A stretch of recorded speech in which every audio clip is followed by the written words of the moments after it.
Okay, guys. I'm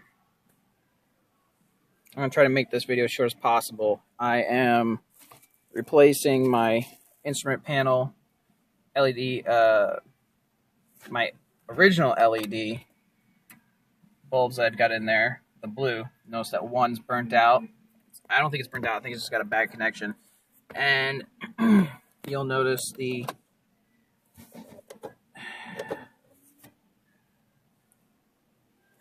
odometer is a little difficult to see, and it's actually easier to see on my phone than it is in real, being here. My phone's got a good night view or twilight view camera, so it does really well with picking these lights up, but it's actually not that easy to see when you're driving on the road. The red LEDs that I've got are much better to see. So we're going to replace those. I've got here some just off eBay, some 194 style. It's the part number for the bulbs that you would look up online and Google, whatever. 194 instrument panel bulbs, LED, red. There's many brands. There's many manufacturers out there. Most of them are good quality. The first thing you're going to do is, and the steering wheel, the aftermarket steering wheel doesn't change any of this. The first thing you're going to do is you're going to take off this steering column cover on where the two upper and lower have clamshells come together. There we go. You can see this right there. It's like cut in half all the way around, basically. There are 3 screws on the bottom. Phillips screws 1, 2, and 3. This one, closer to the dash, is a machine screw style screw. So make sure that when you save these, this specific one is the only one that's got machine threads, not like like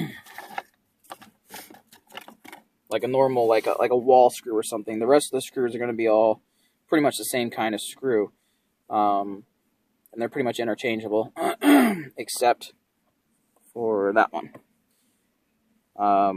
I actually already have those screws removed on mine because the clips of these two clamshells come together. There's clips in here. You're going to need a flathead screwdriver to pull this apart, and a little bit of force.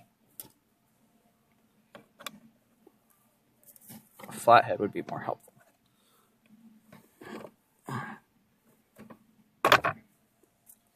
Okay, I'm a horrible videographer while doing this. So there goes the upper.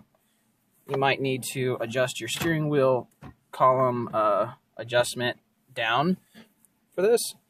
And then on this side, you're probably going to want to take your key out in order to pull the lower clamshell off.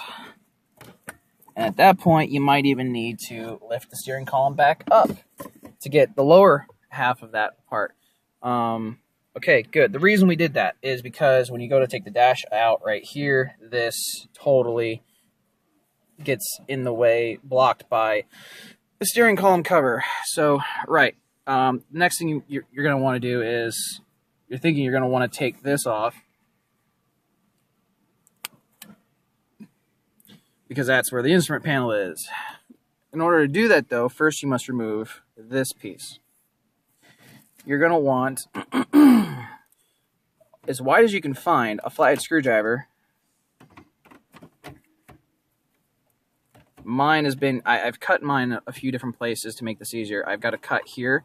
So actually, I don't even have to remove this stuff on mine. But for the rest of you, you will have to do this part. I've also made a cut in this part of the center console HVAC and vent control unit. So I can also do this. And then you remove, this comes out as one whole piece. Like I said, there's clips, there's numerous clips along this. A few of my clips have been broken, so this comes out way easier than yours will. Then you've got these multiple plugs.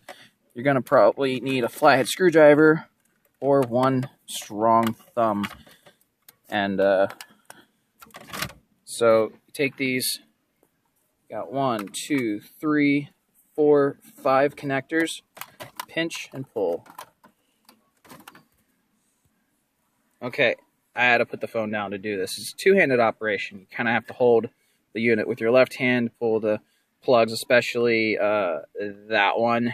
You really need your other hand to pull that one off, because that's the main, this one's the main plug for your fan switch, the power that powers your blower motor. So they have really big contacts. It takes a lot of force to pull those apart.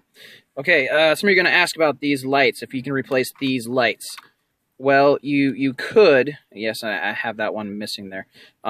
You could replace these if you find the right bulbs to replace them with. I don't know what part number they are, but there's 4 of them there. And it would change the illumination of your buttons, your knobs, and but not the clock. Your clock's going to be the same. It's an indigo self-illuminated clock. That won't change. So yeah, there you go. There's that. It takes a little flathead screwdriver. You put a little flathead screwdriver in there. You turn it counterclockwise about 90 degrees, maybe less. And then the tricky part is getting them out. You'll need to kind of, well, it's, like you can see this one there. I think I actually had to drill out the whole wire because it wouldn't come out of the dang white plastic there. So there's that. So we'll just set this aside. And then next thing you want to do, grab your Phillips. And this whole thing should be just a Phillips and a flathead. I mean, you got your Phillips screws, but what you would do next then is remove these 2 Phillips screws. This slides right up and out. I'm going to skip this part basically because I don't need to remove this part, but I got down far enough that you got the idea. This has to come out first. You cannot remove this whole dash trim piece with this still connected to it.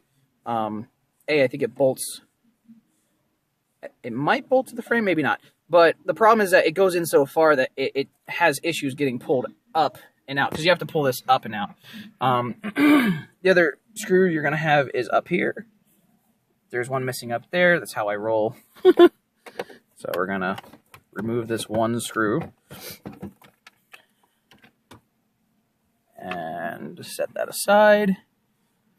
And that's it. The rest will be clips holding this in. So you just pull this thing away, and there should be clips on the bottom. So you pull the bottom of the bezel like that. You're going to have wires. Open your door. You're going to have wires connected back here, and it's kind of a tight fit. So again, pinch and pull. If you need, you can put a flathead right in there, push and twist to help push that away. I managed to get that one. And then that one's the tricky one for me. I'm going to need to put the camera down to get to this one. Okay. Okay, so I got those disconnected. Focus. There's also, so you got the plug for your mirror. You got your plug for your dimmer. And then this one will be a dud. I have a hole drilled out. It had a button there for an alarm system before I owned this. Took it out. However, on the factory Kia setup, if this is all assumed to be factory, there will be a plug, a wire plugged into this, and it's just a dud. I don't know if it's cruise control or what. And also check your other 3 spots right here. And on this side, I believe there's also a dud harness plugged into this, 1 or 2 of these. So check behind there, make sure there's no harnesses, wires connected to those before you start tugging on this dash. I got the screws out, all the clips are undone, and you're going to want to pull back, and the dash bezel, the top part of this, is going to come in contact with the dash up here. So you're going to have to pull back and lift up at the same time to clear this. And that's probably the hardest part here. And while you're doing that, you're going to be connected to the rest of your dash, which is over here. And that's why I said this has to come out. 2 Phillips screws is out of the way. While you're at it, you might want to clean it, lube the slides and stuff. You got a lot of soda in there over time. There's 4 Phillips screws on this top cover, so you can actually take the cover off, clean it out, wipe it down with some just like a household cleaner. I wouldn't get too anything too caustic that might eat the plastic. Yeah, and then put some grease in there, whatever, lithium grease or graphite. Pick a grease, I don't care. But yeah, this needs to come out. This is all going to be connected right here still, and you're going to pull this up and out of the way. Now I got that out. We've got the instrument panel left. This is the easier part. You've got, in the 4 corners of the screen, you've got 1, 2, 3, and 4 screws to remove this. Phillips screws. I just had a thought, too. I have a screwdriver here. Standard size screwdriver, but getting to this screw, the column gets in the way. So you're going to want a short, stubby Phillips screwdriver for this part. Ta-da! Such as this one. So, got the screws out. They all look like this one here. Come on, focus. There you go. This regular Phillips screw. This is what a lot of the interior panels of a Kia will look like. So we'll add that to the collection. You've got the dash loose. And you're still connected to the harness, remember. So if you just roll it backwards and down, boom. Oh, just lost one. Twist, left, counterclockwise, pull up. And there's the old LED bulbs. You got that big one. It's the bigger ones. The rest of them are all your indicator lights, like your airbag, your brake light, seat belt. Okay. And then you've got this one here. And they pull, as you can see, they pull out of the socket fairly easily. I'm going to have to fish for that one. Pinch and pull, and these will come out. No problem, although I'm not left-handed. I got it anyway. Now we got those. Got that bulb out. Actually, it just fell right out of my hand. I'm just going to throw those down on my seat. Keep these. Pull those old ones off. Take your new ones.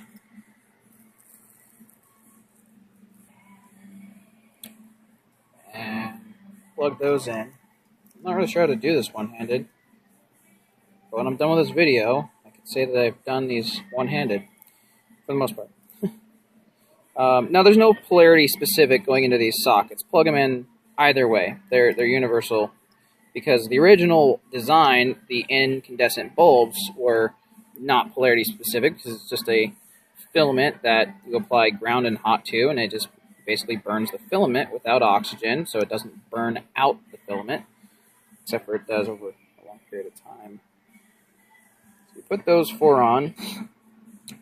Okay, and these feel a lot better in the socket housing than these old blue ones I had. I think the thickness of the plastic here wasn't as accurate, so we had a little discrepancy of fitting into the socket. The thickness wasn't as tight, and that's probably why that temp gauge wasn't illuminating.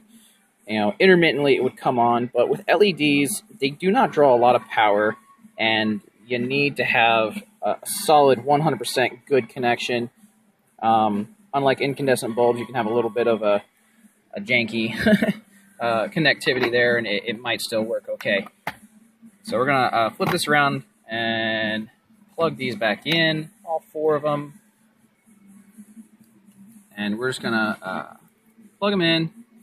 We're not going to worry about which way they go yet, because we're going to test that here in a minute. Now, you will need on your dash to, yeah, my aftermarket wiring, forgive me, it's ugly. You're going to need your dimmer switch. You're going to need it plugged in, but you're going to need the dash out of the way. So, it's not that hard. This is basically, it's plugged into the dash, the backside of the dash, and there's a couple tabs on the bottom and on the top. You pinch those, and you should be able to slide it. Actually, it slides out the front. And then once you have it loose like that, you can plug it back into your dimmer harness. You know, and you could probably even cheat this if you looked up the wiring diagram. You know, it'd be too complicated. Just take your dimmer switch, plug it back in, loose from, you know, not connected to the dashboard. And there's those clips I was talking about on the bottom and on the top. You just pinch and you slide it forward out of the dash. Now we got that plugged back in. We can turn on our, oh, I need to plug this back in first. We need to plug in these harness wires. Black goes on the side. And the position of the harness wires should kind of feel at home where they go. Like, you know, this one was happier on this side. This one was happier right where it went. And you've got the one that plugs into here. Make sure you haven't not turned on your dome light or your instrument panel lights yet. Okay, so those three are plugged in. Flip it back, turn off my headlamp, and we're going to just cycle it on a couple times to see what's lit up. And I see that the turn off my dome light, sorry.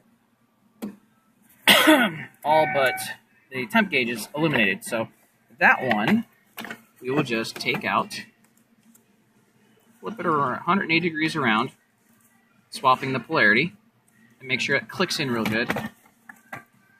And voila, we've got all four lights illuminated. And to make sure that your dash, your gauges are in their happy places. Sometimes you flip an instrument cluster and you might find your speedometer all the way around and below zero or something. They have little pins that detent stop them from going, like this one doesn't go below idle because there's a pin that stops that needle. Make sure it didn't go all the way around. If you did, you might have to take it and unplug it from the harness and kind of flip it around, like let gravity pull the needles back to where they go, and it can be kind of tricky. Usually you will not ever have that issue with these gauges. It's just on other vehicles as far as I know. And that's it.